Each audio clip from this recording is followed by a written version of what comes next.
führte und zugleich eben dadurch in die höchste Verbindlichkeit.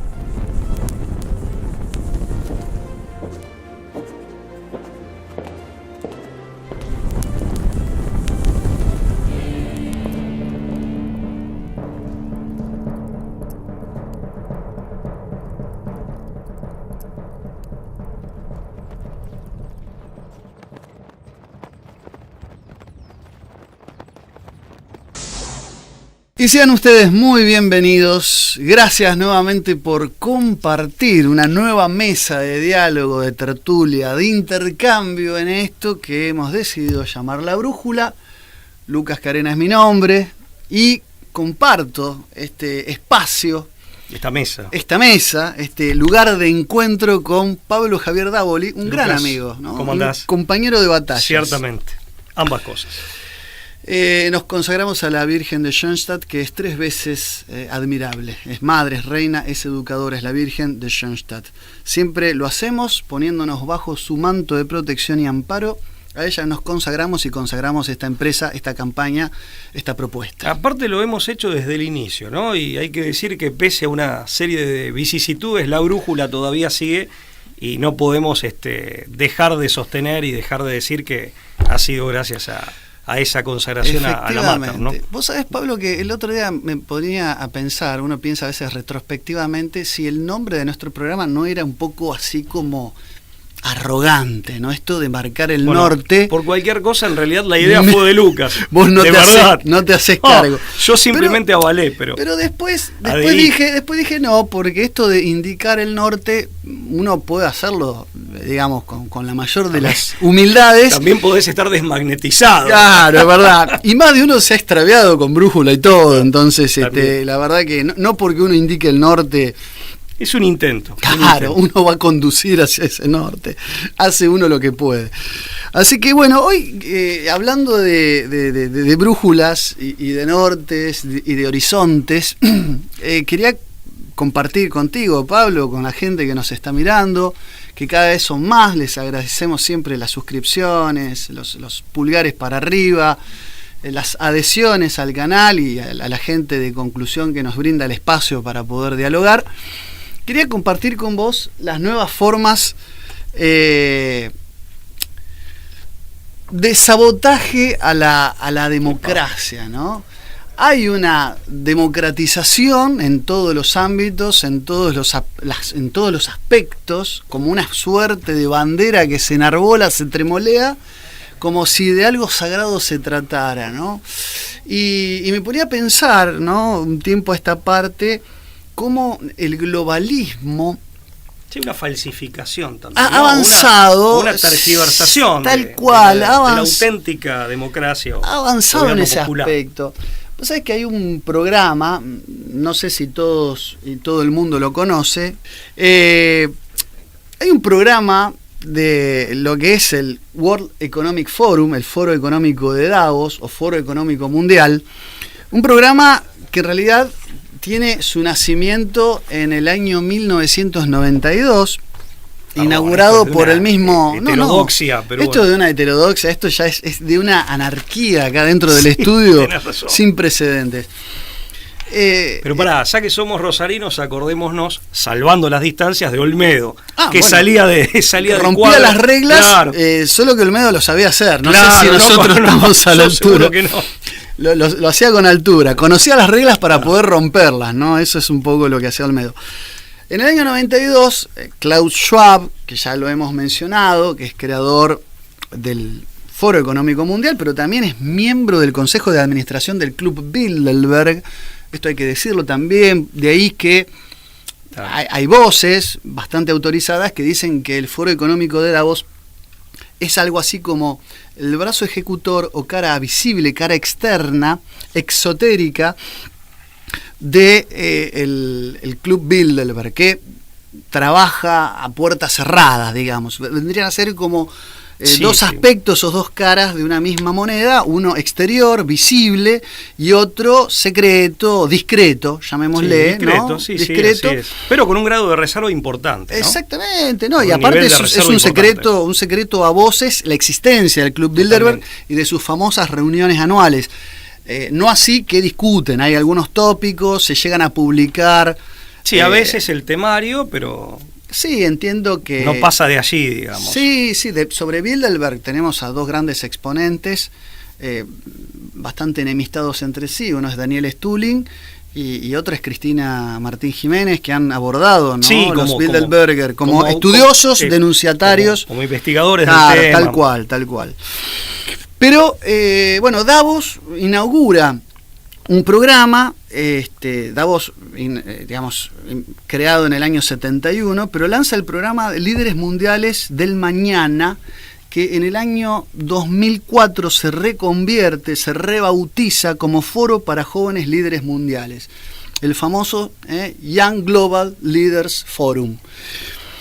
Con el objeto de reclutar empresarios, artistas, miembros de la realeza, incluso de la cultura, políticos, personalidades influyentes, todos menores de 40 años, con algunas excepciones, porque Angela Merkel entró con 43, Tony Blair creo que también.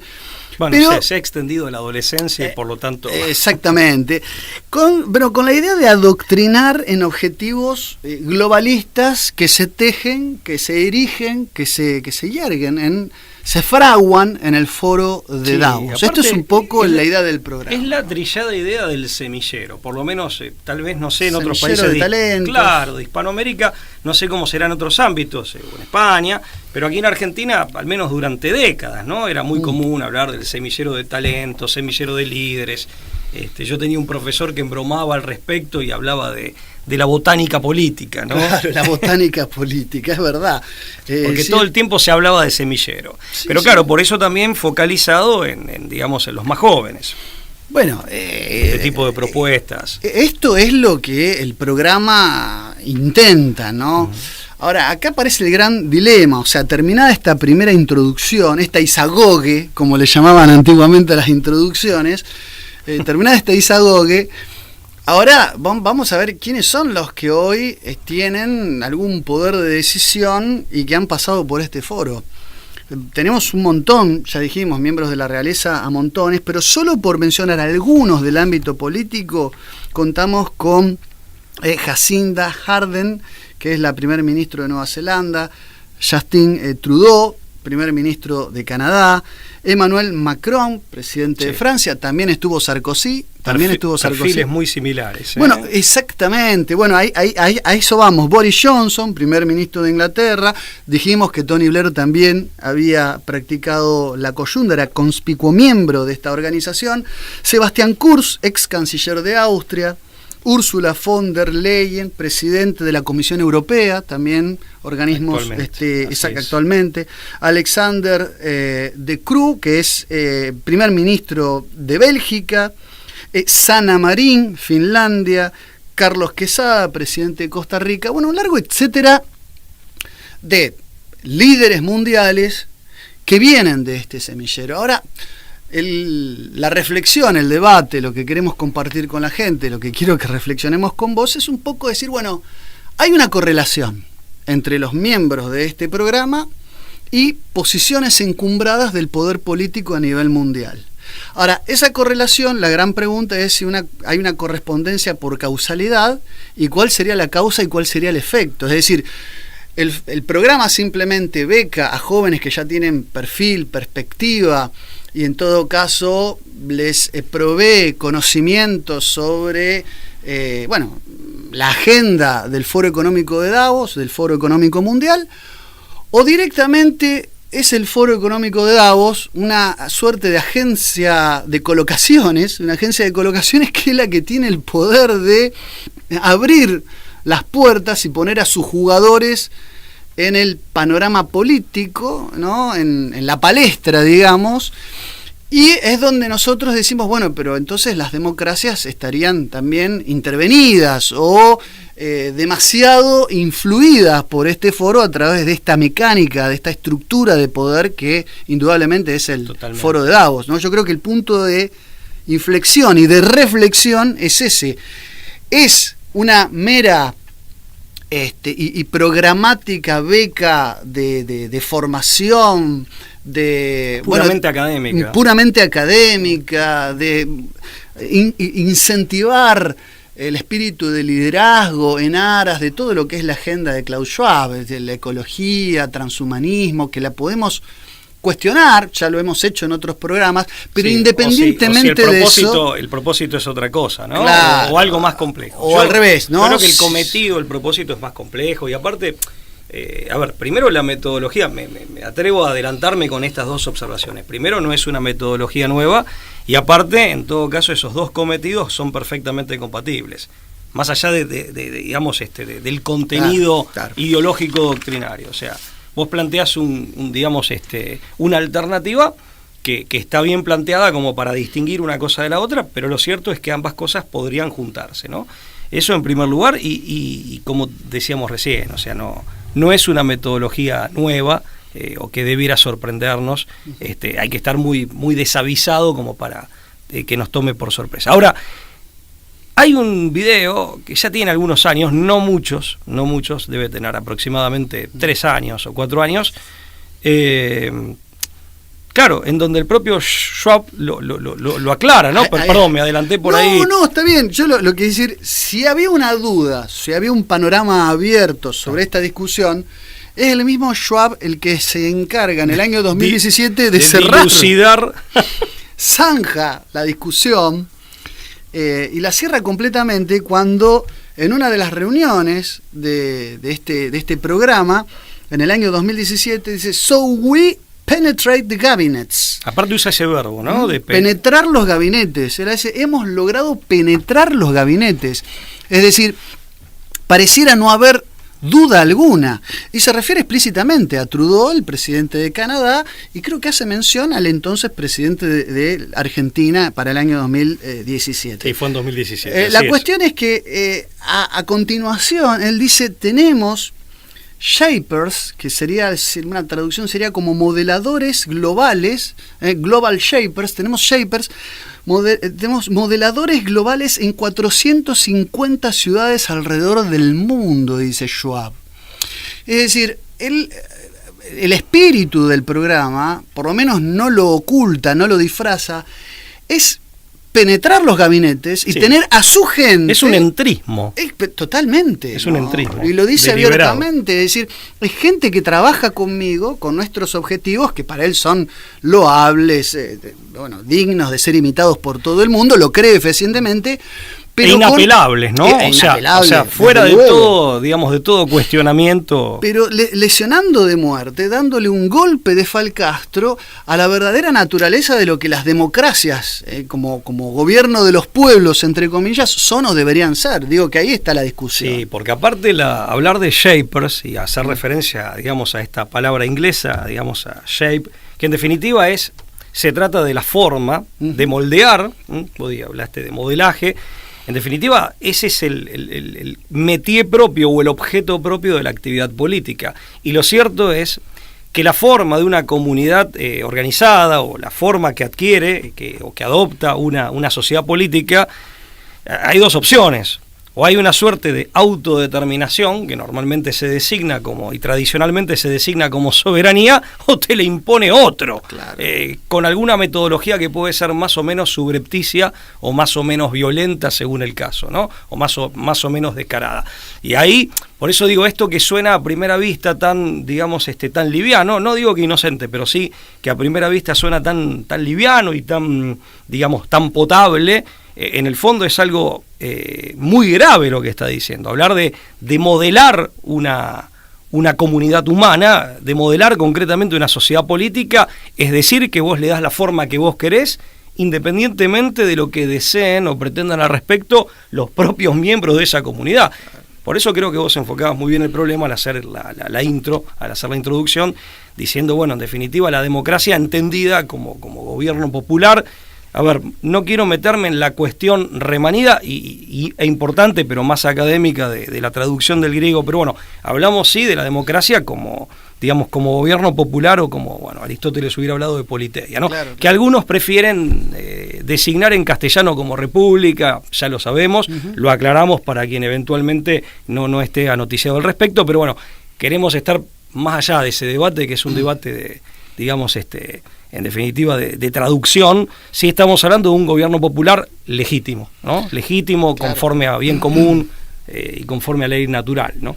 Pero bueno, es la politeia, y ahí volvemos a hablar de gobierno popular o democracia, en definitiva, la que pierde su propio actor. Sí, se abandona el propio pueblo, digamos. Claro, tal cual. Para lo cual se desnaturaliza completamente. Claro. Es decir,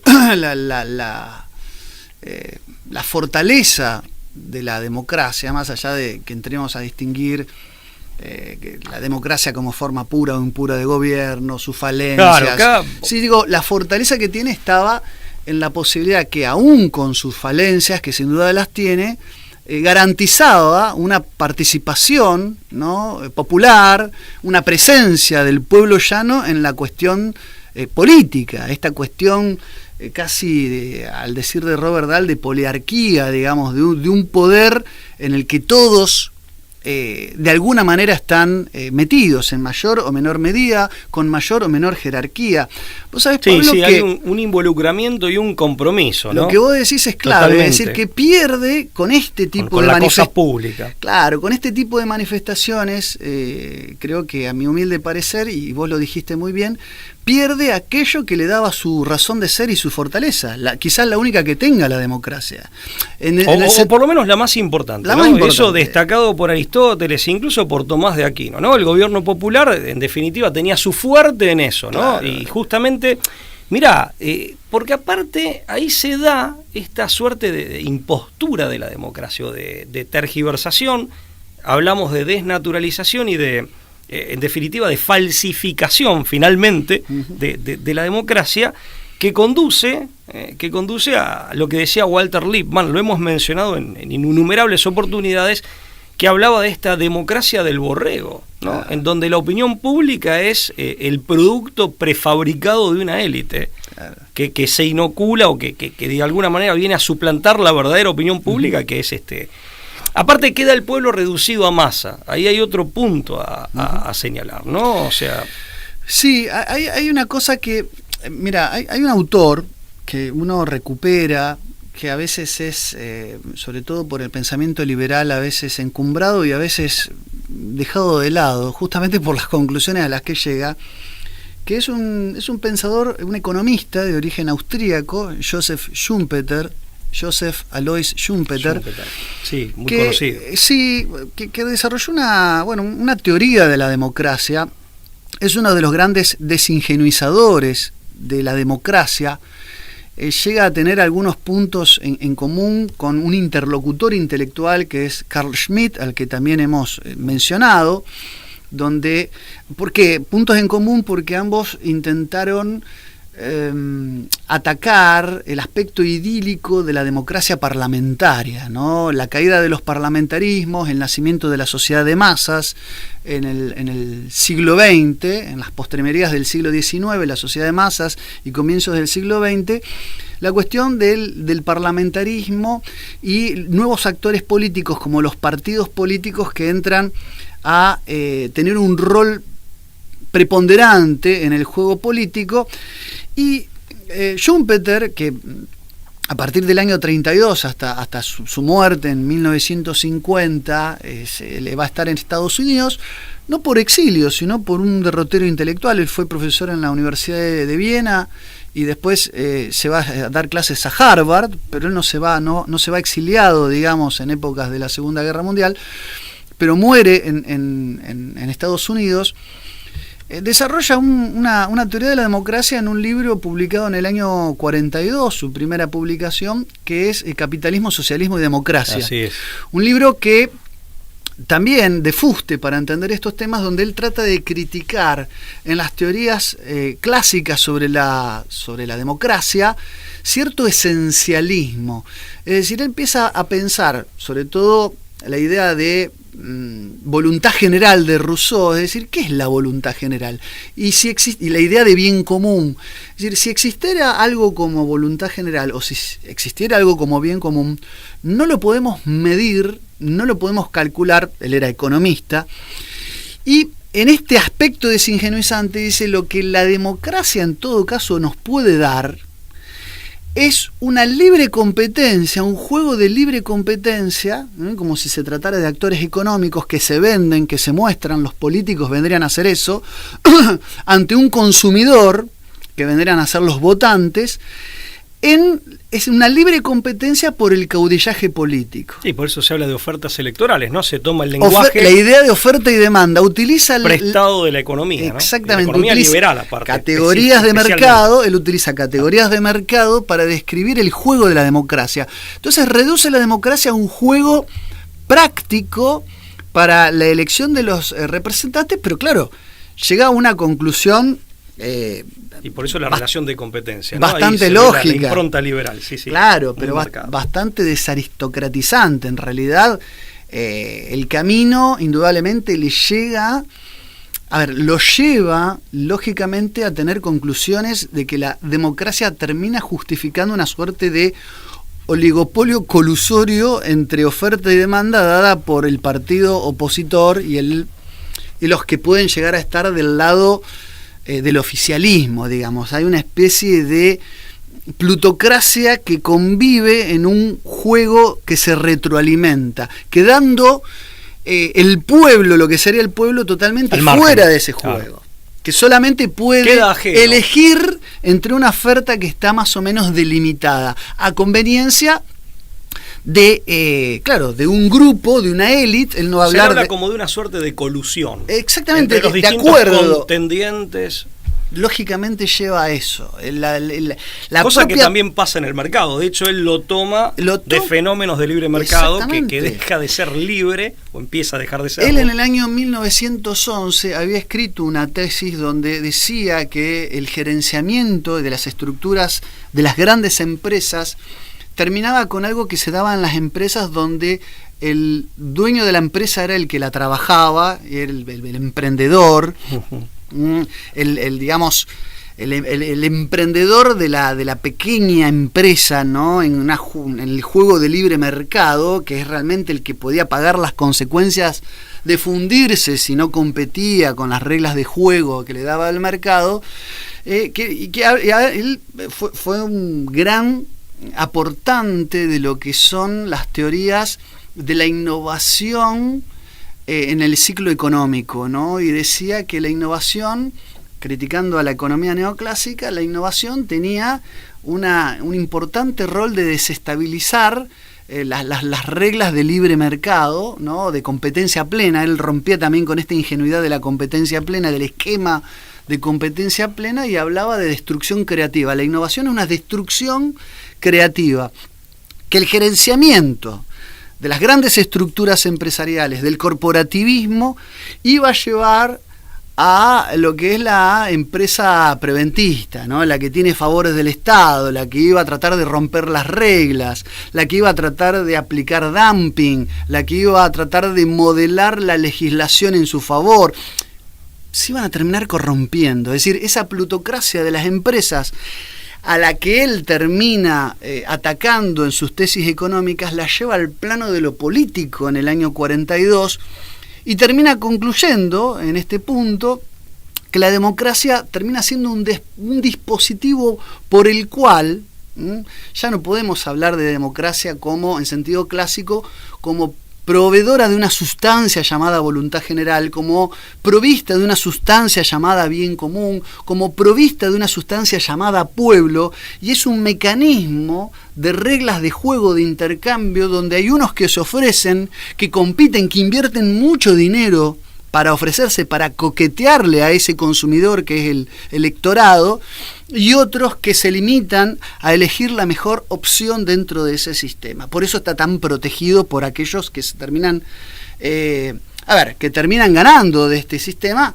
y que de alguna manera terminan constituyendo como una nueva clase. De ahí que se habla de clase política. Ahora está de moda también el término casta, pero sí, que en realidad está tomado del léxico actual de la política española, ¿no? Exacto, ¿no? Sí. Es decir, pero esto es como que habría un nuevo estamento, un nuevo escalón dentro de la escala social, donde estarían los políticos. En ese sentido se puede hablar en el sentido del diccionario, o sea, tomando el sentido del diccionario de la palabra clase. Claro. En ese contexto encaja, digamos. Mirá, ahí hay mucha tela para cortar. O sea, en primer lugar, creo, a riesgo de simplificarlo en exceso, y esto lo dejo debidamente aclarado, pero así como él observa un fenómeno en donde la libre competencia, parafraseándolo a Pío XI, digamos, motorizada por el egoísmo, ¿no? Y aquí agregaríamos también la ambición. Pero bueno, en definitiva, la ambición suele ser una expresión del egoísmo.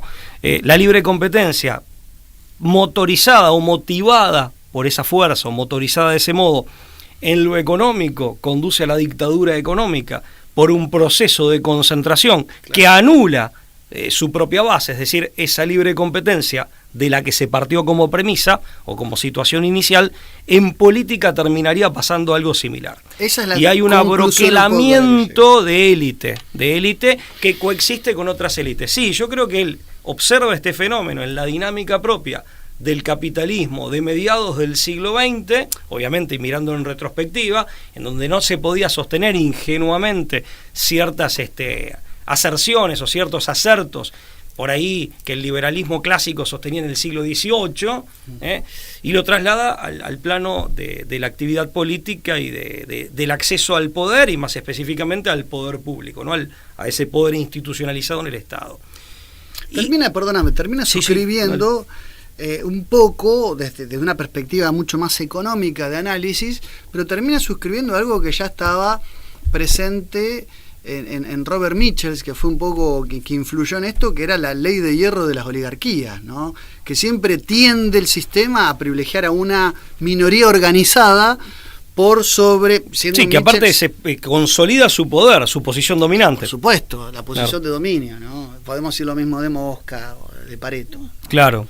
Sí, totalmente. Pero bueno, él lo que observa es ese fenómeno de concentración económica y traslada o hace la misma lectura en el contexto del poder político en el marco del Estado. Agrego esto, con lo cual esa élite resultante de la misma perversión del propio circuito, del propio sistema, es posible también que pueda llegar a reafirmarse en el poder, básicamente, transando con organismos globalistas como los que acabamos de describir, generando una suerte de circuito, digamos, mutuamente recíproco. De mutua funcionalidad, de mutuo beneficio. Y ahí es donde los actores terminan trabajando para los agentes externos, para los agentes globales. De espaldas al pueblo. De espaldas al pueblo, con la función de consolidarse, haciendo alguna concesión al pueblo porque necesita revalidar el voto. Más, ¿no? Algo que vos dijiste, por eso te digo, hay mucha tela para cortar, y es una casa con muchas ventanas y con muchas puertas, y uno puede ingresar alternativamente por una o por otra.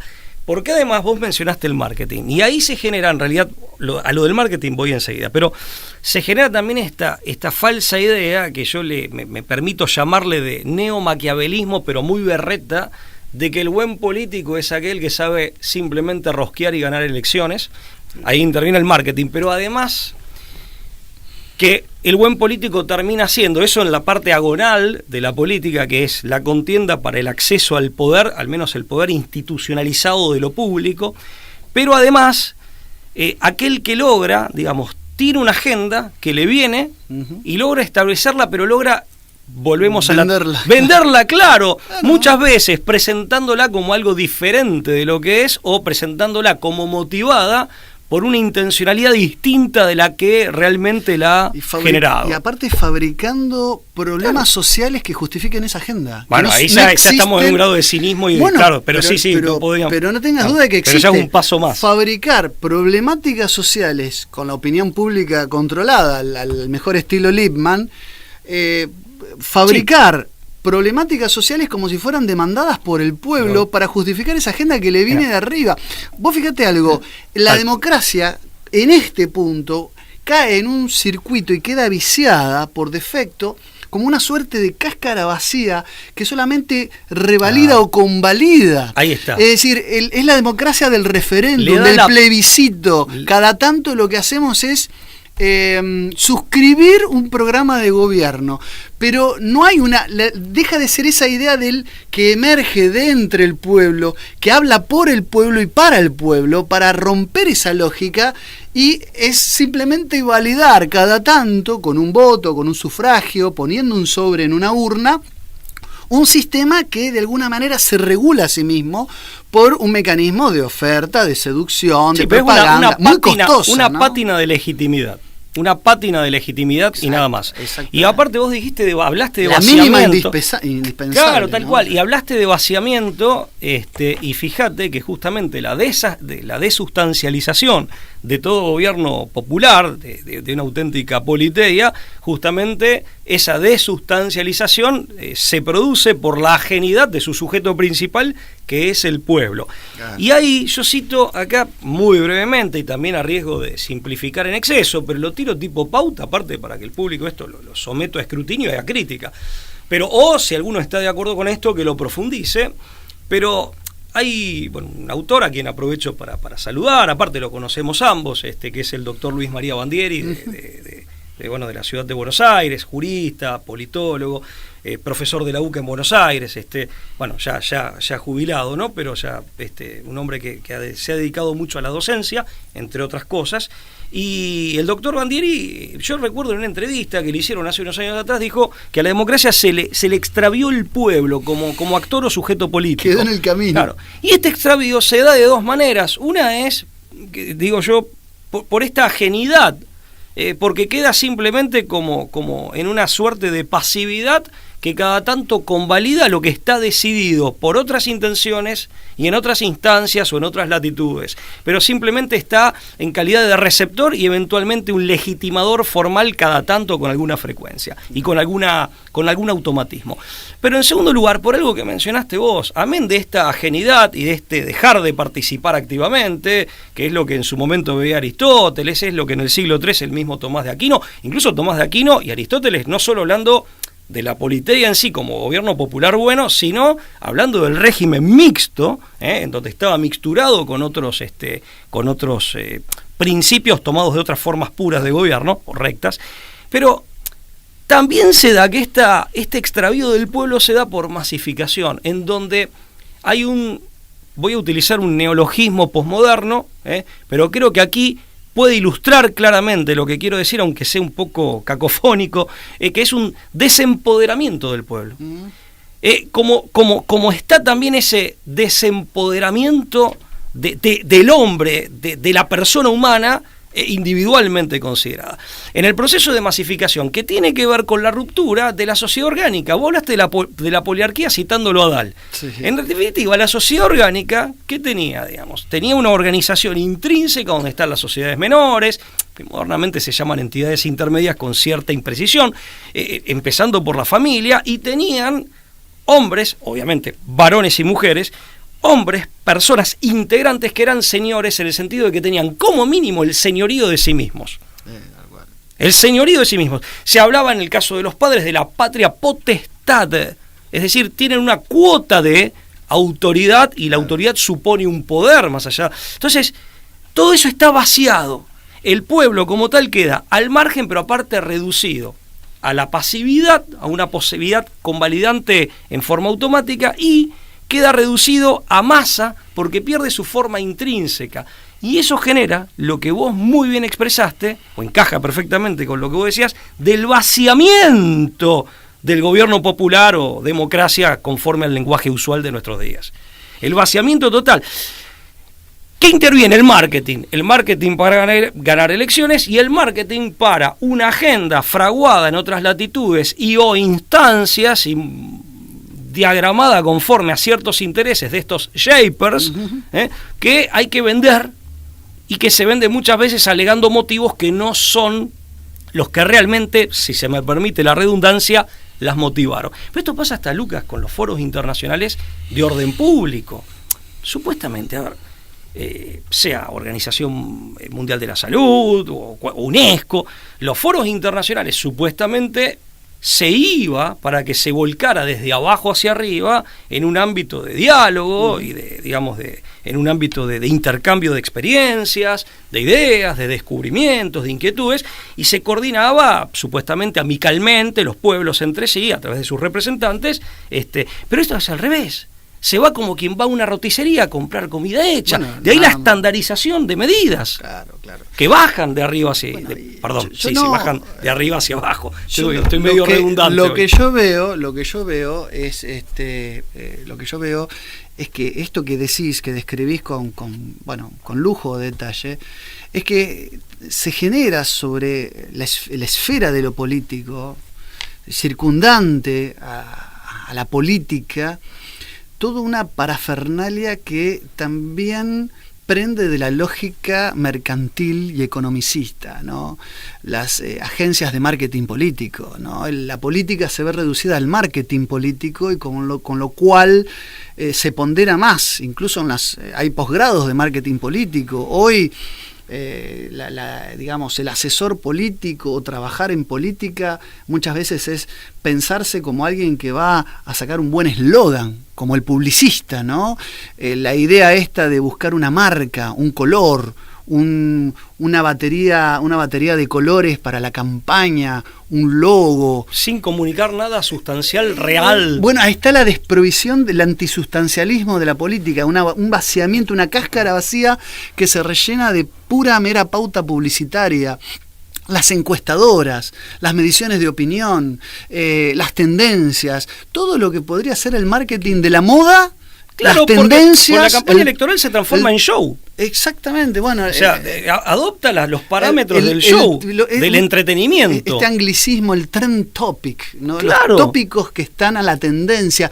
Y el político, el actor político, que tiene que hacer media training, entrenarse para el medio de comunicación, es también una lógica prostibularia, es maquillarse para gustar. ¿No? Lo digo con total convicción. Digo, la lógica prostibularia es decir... Cosmética. Exactamente, el maquillaje para agradar, es el vaciamiento de la convicción. El maquillaje, en definitiva, es algo cosmético. Bueno, ¿no? En el fondo es eso, es una cosmética, es justamente el make-up, digamos, de la política. Una máscara el también, disfrazarse, ¿no? El estar en pose, esta idea... Una fachada claro. También, porque detrás... Justamente en términos de política real, sustancial y concreta, o no hay nada, o hay muy poco, o hay otras cosas que de pronto, eso habrá que ver cada caso concreto, son digamos, inconfesables. Claro. Ahora, fíjate vos... para rematarle, la democracia sin pueblo termina siendo una política sin sustancia. Pero que en el fondo es la vieja idea, querido amigo. Quería decir eso, digamos, para redondear, es una política desprovista de lo político. Y es la vieja idea de la demagogia, que en el fondo, en el sentido amplio de la expresión, es una forma de tiranía.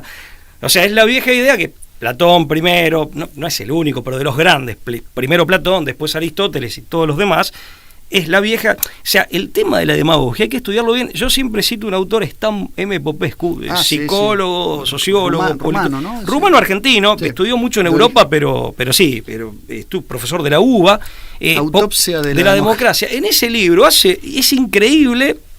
Él hace un análisis en su triple calidad de psicólogo, sociólogo y politólogo. Claro, aparte tenía una formación enorme, aparte, en distintas universidades europeas, después acá profesor en la UBA. Fue el primero que empezó a hablar de psicología industrial, fue asesor de la fábrica Di Tella de la época de Perón, ¿no? Del Ditela ya, del viejo Ditela, ¿no? Que fue un exponente del industrialismo en la República Argentina.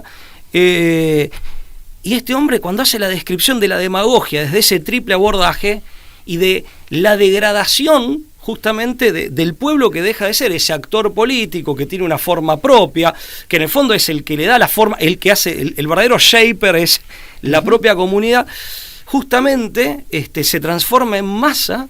Y cómo termina siendo objeto de manipulación esa masa, esa masa, que como toda masa es amorfa y es manipulable, termina siendo objeto de manipulación, valga la redundancia, del demagogo de turno, ¿no? Claro, bueno. Por eso digo, todo esto que acabamos de describir, que podríamos hacer un análisis, incluso que podríamos extenderlo y desgranarlo todavía muchísimo más, redunda en que si la democracia como forma de gobierno extravió en algún punto del trayecto, extravió el propio pueblo, y la política extravió el verdadero liderazgo, la verdadera conducción, ¿no? Ese carácter heroico cuasi que debería tener el líder que conduce al pueblo, ¿no?, a su grandeza, y se ha convertido en mera cosmética, es decir, vaciando de contenido la propia política. Estamos ante un escenario muy propicio para los fines del globalismo. Acá cuando todo esto que decimos del globalismo, que mete Shapers, ¿no?, que mete a sus jugadores, a sus peones a trabajar para retroalimentar su agenda globalista, bueno, ya esto deja de tener ribetes de teoría de la conspiración y parece ser la conclusión lógica. Te das cuenta por el destino posterior. Bueno, después te la pasás dando bueno, el árbol se conoce por sus frutos. Claro, Hoy, fíjate los grandes, los políticos más destacados de los países europeos o los expresidentes de Estados Unidos, ¿dónde terminan? Y terminan por ahí de CEO en alguna casa bancaria, o terminan dando clases en universidades de alto vuelo que a su vez son financiadas por estos grupos, o sea que trabajan también en el fondo, de algún modo tienen su vinculación, vamos a decirlo así, tienen su vinculación, hemos hecho algún programa al respecto con estos grupos. Entonces, y fíjate que no se les escapa nada, porque hasta la planificación del tránsito también hicimos algún programa al respecto, este modelar, incluso a veces abarca en las ciudades, ya que el mismo Schwab hablaba de las ciudades, abarca hasta el modelaje del tránsito, pero con total ajenidad respecto de lo que en cada ciudad el pueblo de cada ciudad o de cada urbe quiere, desea, necesita, prefiere. Bueno, hemos dedicado también algún programa a ese tema puntualmente. Ahora, para colmo encima estamos en un estadio, porque eso es Popescu lo trata, que el demagogo en el fondo aparece como socio o al servicio de una oligarquía, ¿no? Pero estamos en un estadio no solo de oligarquía global, hemos también dedicado algún programa al respecto. Varios, creo que varios. Claro, la Hidra Mundial, entre otros, hemos escrito al respecto. Pero aparte está, en este contexto, la dominante es, y acá vuelve a aparecer esa figura gigante de Pío XI, con esa encíclica 40º ano, cuando tempranamente denuncia el nuevo tipo de imperialismo, más allá del otro, del clásico, que es el imperialismo internacional del dinero, este nuevo tipo de imperialismo. La de nuestra época es la peor de las oligarquías, que es la plutocrática, no es ni siquiera no es la oligarquía del terrateniente, no es la oligarquía del capitalismo industrial o del industrial. Es la oligarquía plutocrática, que es la oligarquía de la usura. En términos de la finanza usuraria. Claro, ¿no? de la finanza especulativa, claro, meramente especulativa. Que es esa frase tan elocuente de Pío XI, del imperialismo internacional del dinero, que él tempranamente denuncia en el 31. Pero fíjate que... Ya 40 años de la encíclica de León XIII, ¿no? Sí, tal cual. La 40º ano. Y me quedé pensando, vos mencionabas el tema del marketing político. Vos sabés que en su momento había leído principios de año 99 en Argentina, en Estados Unidos casi concomitantemente, elecciones presidenciales. Aquí se hablaba de inversión en marketing político por parte de los candidatos, o sea, lo que era digamos, de los candidatos principales. En su momento aquí en Argentina ganó un radical, Fernando de la Rúa. Se hablaba de 1.000 millones de pesos. Sí, bueno, de inversión en propaganda política, en marketing político. Y en Estados Unidos, en aquella época, se hablaba de 1.000 millones de dólares. Y estamos hablando ya de más de 20 años atrás. Claro. Sí, imagínate ahora. O sea, ¿no? Incluso cuando me imagino las redes sociales no tenían absolutamente ningún tipo de presencia, donde no había, se han creado otros canales de comunicación que también tienen su costo, ¿no? Sí, estamos hablando de fortunas millonarias. Son siderales, y paralelamente, que eso también hace a una oligarquización de la política, porque en definitiva solamente quien cuenta con dineros de este monto, de esta cuantía, sea porque los tiene él o porque se los da a otro, que algún favor a cambio le va a pedir, esto por lo menos es lo razonablemente presumible. Ahí es donde digo que la lógica del globalismo encuadra, ¿sí? Financiamiento externo, fundaciones. Tal cual. Que obviamente no es nada, es gratis, ¿no? Y fíjate que todo va en desmedro de, como mínimo, porque podríamos citar otros aspectos que van en relación inversamente proporcional, experimentando un declive, va en desmedro de la calidad del discurso político y del debate. Claro. el debate político, pero este es un fenómeno que se advierte, digamos, en países de los contextos más diversos, sea en Hispanoamérica, en Estados Unidos, Canadá, Europa. Por lo menos después habrá que poner la lupa en cada caso concreto, pero es un fenómeno generalizado. Pablo, para ir redondeando, pues ya vamos 45 minutos, y para ir cerrando un poco la conversación de hoy, yo creo que básicamente lo que tenemos es, sí, una depreciación, es decir, de la política, de lo político, de la democracia como forma de gobierno. Asistimos a las últimas décadas a una profundización, y cuando uno escucha expresiones como las del propio Schwab, esto de "so we penetrate the cabinets", desde luego hemos logrado penetrar los gabinetes, uno empieza a decir, bueno, pero este no es un farabuste, claro, este no es un calandraca, este es un impune. Aclará para el resto de nuestros seguidores que son de Hispanoamérica o de España, el farabuste viene del italiano porque sí, los argentinos somos, hoy jugamos contra Italia, los argentinos somos un país hispano, pero altamente italianizado, y nuestros dos apellidos dan cuenta de eso. Sí, farabuste, bueno, se acuerda de mi abuelo. No lo dice de tonto para bajarlo todavía más a un lenguaje coloquial entendible, no lo dice de tonto, lo dice de impune, es decir, ni siquiera tienen que ocultar que manejan los hilos de una agencia de colocaciones de actores que están en la palestra política, que responden a una agenda global donde están todos los temas que él maneja, desde el transhumanismo, el gran reseteo mundial, la cuarta revolución industrial, que preocupa per se, pero además preocupa el grado de injerencia, de infiltración y de, como él bien dice, de penetración que tiene en los distintos pueblos, que cada vez están más mermados del poder de autodeterminación y de autodefinición identitaria, y quedan supeditados a ser espectadores, consumidores, pasivos, expectantes, mirando desde afuera sobre un escenario político que les es cada vez más ajeno. Yo creo que eso es un poco la preocupación que queremos plantear, y bueno, y que se requiere obviamente una toma de conciencia, ¿no?, de nuestros sistemas políticos,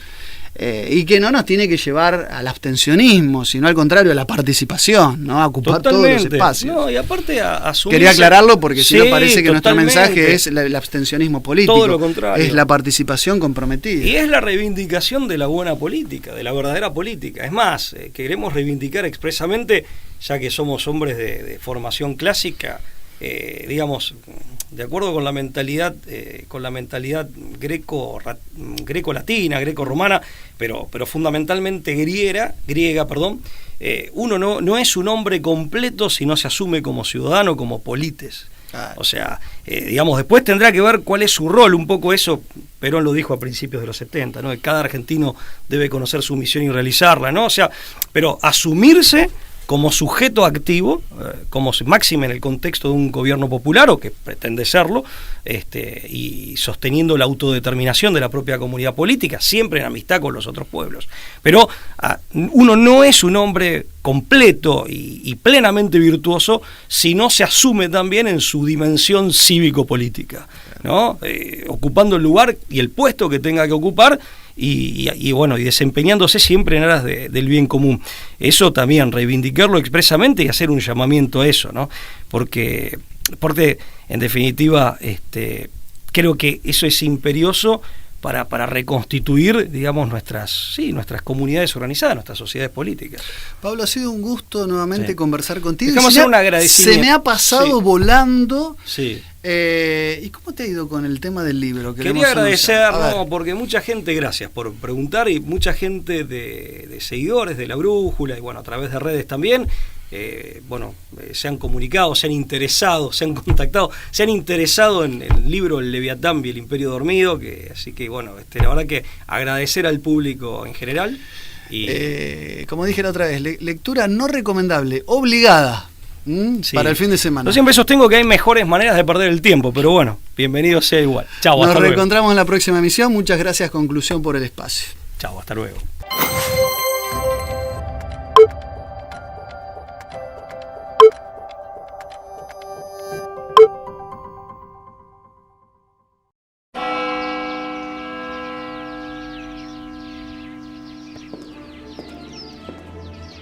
Sicherheit gesetzt und zugleich eben dadurch in die höchste Verbindlichkeit.